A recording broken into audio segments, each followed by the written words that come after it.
Penelitian tentang bermain sendiri mulai dilakukan pertengahan abad 19. Penelitian tentang bermain terbagi dalam 3 cabang, yaitu nilai kognitif, nilai emosi, dan nilai sosial. Psikoanalisis pun mulai menggunakan bermain sebagai bentuk psikoterapi. Riset tahun 1960-an menemukan bahwa manusia hidup dalam tekanan tinggi, dan memerlukan relaksasi untuk menghindari stres dan serangan jantung.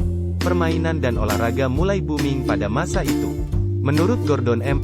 Burgat, 1984, dalam Cohen, 2006, karakteristik bermain antara lain sebagai berikut. 1. Tidak ada fungsi langsung yang jelas. 2. Memberi efek menyenangkan. 3. Memiliki urutan yang berbeda-beda. 4. Mencari stimulus. 5. Melibatkan gerakan yang berlebihan, tidak pas atau aneh. 6. Melibatkan tindakan cepat dan berenergi. 7. Kurang mengancam. 8. Lebih banyak dilakukan oleh anak-anak. 9. Latar belakangnya adalah hubungan peran. Hurlock, 1956, mengemukakan karakteristik permainan anak-anak, antara lain, 1. Bermain mengikuti pola perkembangan. 2. Aktivitas bermain menurun seiring dengan pertambahan usia. 3. Waktu yang dihabiskan untuk bermain menurun seiring usia. 4. Waktu yang dihabiskan untuk aktivitas spesifik meningkat seiring usia. 5. Permainan anak-anak yang lebih muda bersifat lebih informal. 6. Bermain menjadi kurang gerakan fisik seiring pertambahan usia. Jenis-jenis bermain. Menurut Hurlock, 2001, kegiatan bermain menurut jenisnya terdiri dari bermain aktif dan bermain pasif. Bermain aktif adalah kegiatan yang melibatkan banyak aktivitas tubuh pada anak, diantaranya, 1. Bermain konstruktif, yaitu permainan membangun, membentuk dan menyusun, contohnya menyusun puzzle. 2. Games dan sport, yaitu permainan olahraga yang memiliki aturan yang harus dipatuhi, contohnya bermain bola. 3. Bermain musik, yaitu memainkan sebuah alat musik, contohnya piano dan gitar. Sedangkan bermain pasif adalah kegiatan yang tidak banyak melibatkan aktivitas tubuh, diantaranya, 1. Membaca. 2. Mendengarkan musik. 3. Menonton film. Teori bermain klasik.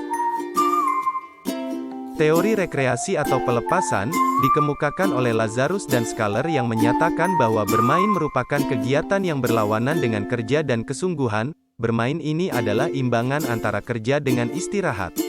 Orang yang merasa penat akan bermain dan berekreasi untuk mengadakan pelepasan agar kesegaran jasmani dan rohaninya segera kembali. Teori teleologi, dikemukakan oleh K. Gross dan Roeles yang menyatakan permainan adalah kegiatan yang mempunyai tugas biologis yang akan digunakan oleh manusia untuk mempelajari fungsi hidup, penguasaan gerak, rasa ingin tahu, persaingan sebagai persiapan hidup di masa yang akan datang. Teori rekapitulasi atau evolusi, dikemukakan oleh Stanley Hall yang menyatakan permainan adalah kesimpulan dari masa lalu, anak akan bermain permainan yang pernah dimainkan oleh nenek moyangnya. Teori bermain modern.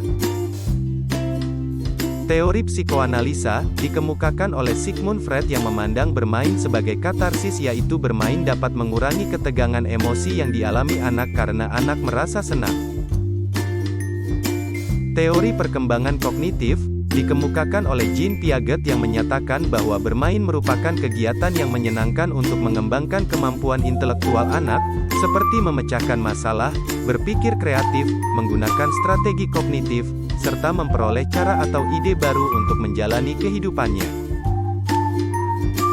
Teori kontekstual, dikemukakan oleh Lev Vygotsky yang menekankan pada lingkungan sosial budaya yang menjadi sumber bagi anak seperti perkembangan bahasa dan berpikir. Aplikasi teori bermain. Bermain kartu, gapel. Kartu gapel adalah kartu yang dimainkan dengan mencocokkan bilangan yang tersebut di dalam kartu. Kartu gapel ini memiliki angka 1 sampai dengan angka 6, para pemain hanya memegang 7 kartu dalam satu kali permainan dan terdapat 4 pemain. Permainan akan selesai apabila ada salah satu dari pemain yang menghabiskan ke-7 kartu yang ada di tangannya. Dalam permainan kartu gapel, para pemain belajar bagaimana menghitung peluang kartu, ketepatan dalam mengeluarkan kartu, dan strategi. Bermain kartu gapel ini adalah salah satu bentuk pengaplikasian teori bermain modern yang dikemukakan oleh Jean Piaget, yang menyatakan bahwa bermain merupakan kegiatan yang menyenangkan untuk mengembangkan kemampuan intelektual, seperti memecahkan masalah, berpikir kreatif, dan menggunakan strategi kognitif.